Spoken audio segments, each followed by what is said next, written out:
Hello বন্ধুরা, রবি 10 minute স্কুলের পক্ষ থেকে তোমাদের সবাইকে স্বাগত। আশা করি তোমরা সবাই অনেক ভালো আছো। আজকে আমরা একটি নতুন অধ্যায় পড়ব, যার নাম হচ্ছে পরিমাপ বা মেজারমেন্টস। আমি আনিকা মাহাজাবি। তাহলে চলো আমাদের এই নতুন অধ্যায়টি শুরু করি। পরিমাপ বলতে আসলে কি বোঝায় বলো তো? পরিমাপ শব্দের অর্থ আসলে হচ্ছে মাপা, যে কোনো কিছু মাপা। সেটা সময় হতে পারে, দৈর্ঘ্য হতে পারে, কোনো বস্তুর ভর কত সেটাও হতে পারে। আবার কোনো বস্তুর ক্ষেত্রফল কত, আয়তন কত, এগুলোর জন্য আমাদের পরিমাপের প্রয়োজন। এখন আমরা কোনো একটি জিনিস কিসের সাপেক্ষে মাপবো, মানে আমাদের এককটা কি হবে? ধরো এটুক দৈর্ঘ্য, এটা আসলে কত? এটা জানার জন্যই আমাদের পরিমাপের একক সম্পর্কে পূর্ণ ধারণা থাকা প্রয়োজন। এখন পরিমাপের একক বলতে কি বোঝায় আসলে? গণনার জন্য একক হচ্ছে প্রথম স্বাভাবিক সংখ্যা 1। ধরো দৈর্ঘ্য পরিমাপের জন্য একটি নির্দিষ্ট দৈর্ঘ্যকে একক ধরা হয়। ঠিক অনুরূপভাবে ওজন পরিমাপের জন্য আমরা নির্দিষ্ট ওজনকে একক ধরি, যাকে ওজনের একক বলে। আবার তরল পদার্থের আয়তন পরিমাপের ক্ষেত্রেও অনুরূপভাবে একক ব্যবহার করা হয়। আবার দেখো, ক্ষেত্রফল পরিমাপের ক্ষেত্রে আমরা কি করি? ক্ষেত্রফল পরিমাপের ক্ষেত্রে এক একক দৈর্ঘ্যের বাহু বিশিষ্ট একটি বর্গাকার ক্ষেত্রকে একক ধরা হয়। আবার একে এক বর্গ এককও বলে। তদ্রূপ এক একক দৈর্ঘ্যের বাহু বিশিষ্ট একটি ঘনকের ঘনফলকে এক ঘন একক বলে। সব ক্ষেত্রে এককের মাধ্যমে গণনায় বা পরিমাপে সম্পূর্ণ পরিমাপের ধারণা লাভ করা যায়। কিছু পরিমাপের জন্য বিভিন্ন দেশের বিভিন্ন রকম একক রয়েছে। এখন এই বিভিন্ন রকম একক সম্পর্কেই আমরা এই অধ্যায় মূলত জানবো। প্রথমে আমরা জানি যে দৈর্ঘ্যের এককটা আমাদের কি। দেখো, মেট্রিক পদ্ধতি, আমাদের দুটি পদ্ধতি রয়েছে, মেট্রিক পদ্ধতি ও ব্রিটিশ পদ্ধতি। সাধারণত তোমাদের এই অঙ্ক যত পাবে এই অধ্যায় সবই মেট্রিক পদ্ধতিতে পরিমাপ, কারণ হচ্ছে এই সারা পৃথিবীতে মূলত এখন মেট্রিক পদ্ধতির পরিমাপের এককগুলোই ব্যবহার করা হয়। কিছু কিছু ক্ষেত্রে ব্রিটিশ পদ্ধতিও ব্যবহার করা হয়, সেটাও আমরা জানবো। তো প্রথমে আমরা জানি যে মেট্রিক পদ্ধতিতে পরিমাপের একক আসলে কি। মেট্রিক পদ্ধতিতে দৈর্ঘ্য পরিমাপের একক হচ্ছে মিটার। এখন তোমার মনে প্রশ্ন যে কতটুক দৈর্ঘ্য আসলে 1 মিটার, বা মিটার আমরা কোন দৈর্ঘ্যটাকে বলছি?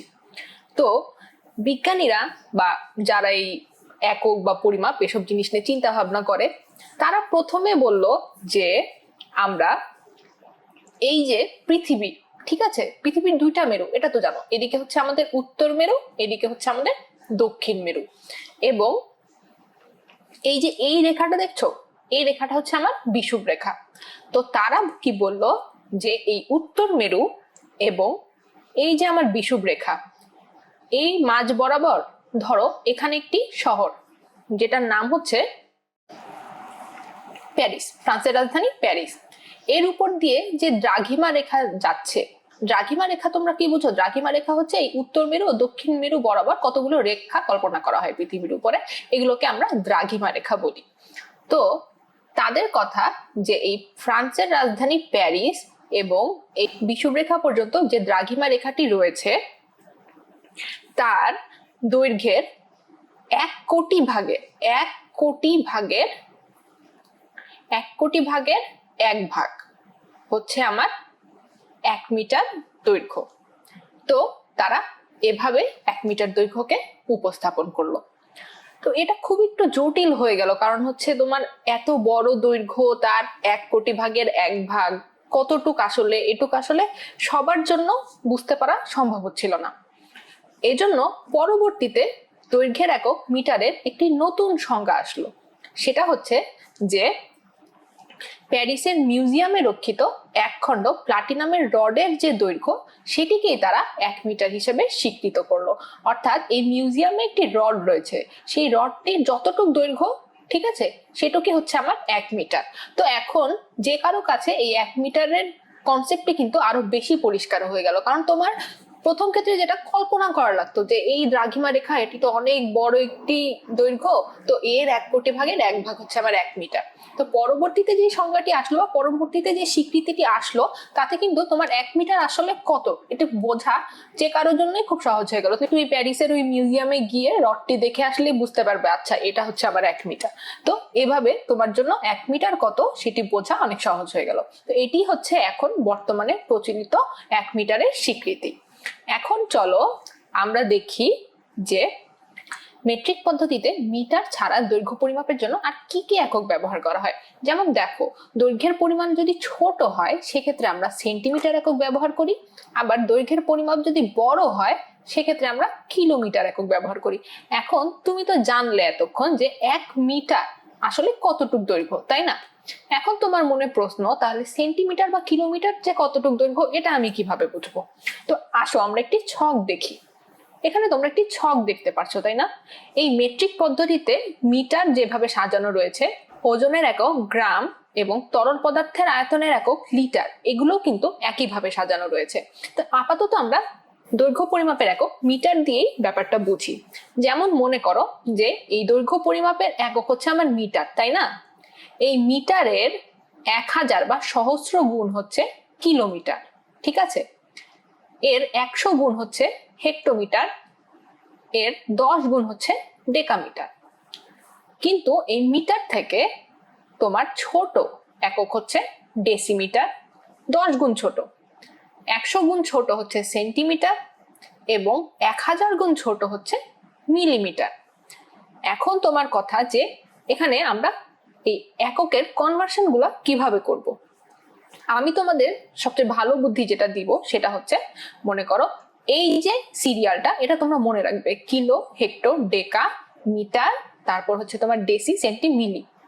এই সিরিয়ালটা যদি তুমি মুখস্থ রাখো, ঠিক আছে? আমি ছোটবেলা মনে রাখতাম কিলাইয়া হাকাইয়া ডাকাত মারিলে দেশে শান্তি মিলিবে, এরকম একটি ছড়া দিয়ে। তো তোমরা ওভাবেও মনে রাখতে পারো বা এটি এমনি মুখস্থও করতে পারো, কিলো, হেক্টর, ডেকা, মিটার, ডেসি, সেন্টি, মিলি, ঠিক আছে? এই সিরিয়ালটা যদি তুমি মুখস্থ রাখো তাহলে দেখো, তুমি যখন এই সিরিয়ালের উপর থেকে নিচের দিকে কনভার্ট করবে, মনে করো কনভার্ট অর্থাৎ এককের পরিবর্তন, যেটা মনে করো তোমাকে বললো যে 5 কিলোমিটার, ঠিক আছে? 5 কিলোমিটার সমান আমি কই গিয়েছি, সেন্টিতে না, কত সেন্টিমিটার, কত সেন্টিমিটার, ঠিক আছে? তোমাকে এটা প্রশ্ন করলো। এখন দেখো আমি এই ঘর থেকে কয় ঘর নিচে গেলাম বলো তো? 1 ঘর, 2 ঘর, 3 ঘর, 4 ঘর, 5 ঘর, তাই না? 1 2 1 2 3 4 5। যেহেতু আমরা 5 ঘর নিচে গিয়েছি, তাহলে আমি 5-এর সাথে কি করব জানো? 5টা 10 গুণ করব। 5টা 10 গুণ করার পরিবর্তে আমরা আরেকটা কি লিখতে পারি বলতো? আরেকটা জিনিস লিখতে পারি, সেটা হচ্ছে 5 গুণ 10 সূচক 5। যখনই আমরা এই সিরিয়ালে উপর থেকে নিচের দিকে যাব তখনই হচ্ছে গুণ করব, এবং যত ঘর নিচে নামবো ততগুলো 10 গুণ করব। বুঝতে পারলে? আবার দেখো আমাকে বলল যে এই নিচের থেকে উপরের কোনো এককে পাল্টাতে। যেমন ধরো তোমাকে বলল যে 6 ডেসিমিটার, 6 ডেসিমিটার সমান কত কিলোমিটার। এই ক্ষেত্রে আমি কি করব বলতো? এই ক্ষেত্রে আমি 6 লিখলাম, 6-এর সাথে ভাগ করব 10। কয়টা 10? এটা হচ্ছে আমার প্রশ্ন। এখন দেখো আমি কয়টা ঘর এদিকে গিয়েছি, যেই ঘর থেকে যাব সেই ঘরটা গুনবে না, বাকি ঘরগুলো গুনবে, ঠিক আছে? তো বাকি ঘরগুলো যদি তুমি গুনো তাহলে দেখো আমি এই ঘর থেকে যাচ্ছি, তাই না? তাহলে আমি এই ঘরে যাচ্ছি, এই ঘরে যাচ্ছি, এই ঘরে যাচ্ছি, এই ঘরে যাচ্ছি। কয়টা ঘরে গেলাম? 1 2 3 4, 4টা ঘরে। তাহলে আমি 6-এর সাথে কয়টা 10 ভাগ করব বলতো? 10 গুণ 10 গুণ 10, অর্থাৎ 4টা 10 গুণ করে ভাগ করব, অথবা 6 ভাগ 10-এর সূচক 4। তো এভাবে হচ্ছে আমি এই সিরিয়াল মনে রেখে এক ঘর থেকে আরেক ঘরে এককে পরিবর্তন করতে পারি। আশা করি এককের কনভার্সন বা এককের পরিবর্তন যেটা, এটা তোমরা বুঝলে। এটা যদি তোমরা মিটারের ক্ষেত্রে বুঝো, একইভাবে আমরা যখন ওজন পরিমাপ করব, ওজনের একক গ্রাম এবং অন্যগুলো হবে হচ্ছে তোমার কিলোগ্রাম, হেক্টোগ্রাম, ডেকাগ্রাম, ডেসিগ্রাম, এভাবে। আবার যখন আমরা তরল পদার্থের আয়তনের জন্য একক হবে লিটার, সেক্ষেত্রে এই অন্যগুলো হবে kilolitre, hectolitre, decalitre, decilitre, centilitre, millilitre. আশা করি তোমরা এই এককের পরিবর্তনটা বুঝতে পারলে। এটা আমি তোমাদের বুঝালাম শুধু হচ্ছে মিটার দিয়ে। এটা যদি তোমরা বুঝে থাকো তাহলে তোমরা ওজনের যেটা গ্রাম, বা তরল পদার্থের জন্য যেটা লিটার, এটাও তোমরা বুঝতে পারবে। তো এটি খুবই সহজ একটি কনভার্সন, এবং মূলত আমরা সব কিলোমিটার, হেক্টোমিটার এইভাবেই সব দৈর্ঘ্য পরিমাপ করে থাকি। এখন আসো আমরা দেখি এই যে কিলো, হেক্টর, ডেকা, ডেসি, সেন্টি, মিলি, এই জিনিসগুলো গ্রিক এবং ল্যাটিন ভাষা থেকে আগত, তাই না? এগুলোর অর্থ কি আসলে? এই যে আমরা ডেকা ব্যবহার করছি, এর অর্থই আসলে 10 গুণ। হেক্টর শব্দের অর্থই আসলে 100 গুণ। কিলো শব্দের অর্থ হচ্ছে 1000 গুণ। ঠিক তেমন ভাবে ল্যাটিন ভাষায় ডেসি অর্থ হচ্ছে তোমার দশমাংশ, আর সেন্টি অর্থ হচ্ছে শতাংশ, এবং মিলি অর্থ হচ্ছে সহস্রাংশ। তো এভাবে এই অর্থের কারণেই কিন্তু আমরা গ্রিক এবং ল্যাটিন ভাষা থেকে এই উদ্ভট শব্দগুলো নিয়ে আমাদের এককের নামকরণ করেছি। আশা করি তোমরা এই মেট্রিক পদ্ধতিতে এককের নামকরণটা খুব ভালোভাবে বুঝলে, এবং কিভাবে আমরা একটি থেকে আরেকটিতে যাব সেটিও বুঝলে। এখন আমরা একটি ছক দেখি, চলো। দেখো, এই ছকে আমাদের মেট্রিক পদ্ধতিতে এতক্ষণ আমরা যেটা শিখলাম যে 10 মিলিমিটার সমান হচ্ছে 1 সেন্টিমিটার, আবার 10 সেন্টিমিটার সমান 1 ডেসিমিটার। মানে আমার ওই সিরিয়ালটা যদি তুমি মনে রাখো, কিলো, হেক্টর, ডেকা, ডেসি, সেন্টি, মিলি, ঠিক আছে? তাহলে তোমরা এই মেট্রিক পদ্ধতির এই যে এখানে কনভার্সন গুলো দিয়ে দিয়েছে না, যে 1 সেন্টিমিটার সমান এত মিলিমিটার, এই জিনিসটা কিন্তু তোমরা বুঝতে পারবে যদি সিরিয়ালটা মনে রাখো। দেখো, একদম আমার শেষ দিক থেকে যদি আমি যাই, তাহলে সেন্টির পরে কি, সেন্টিমিটারের পরে আমার মিলিমিটার আসে, তাই না? তো উপর থেকে নিচের দিকে যেহেতু যাচ্ছি, সেহেতু 10-এর গুণ। তো এভাবে তোমরা যদি সিরিয়ালটা মনে রাখো, তাহলে এটুকু তোমরা এমনি মনে রাখতে পারবে। শুধু আমি বলবো যে তোমরা সিরিয়ালটা মুখস্থ করো। এখন আসো আমরা ব্রিটিশ পদ্ধতিতে কিছু এককের সাথে পরিচিত হই। আমরা কিন্তু মূলত যে ছোটখাটো দৈর্ঘ্য পরিমাপ করি, সবসময় মেট্রিক পদ্ধতিতেই করি। ব্রিটিশ পদ্ধতি আমাদের কখন লাগে?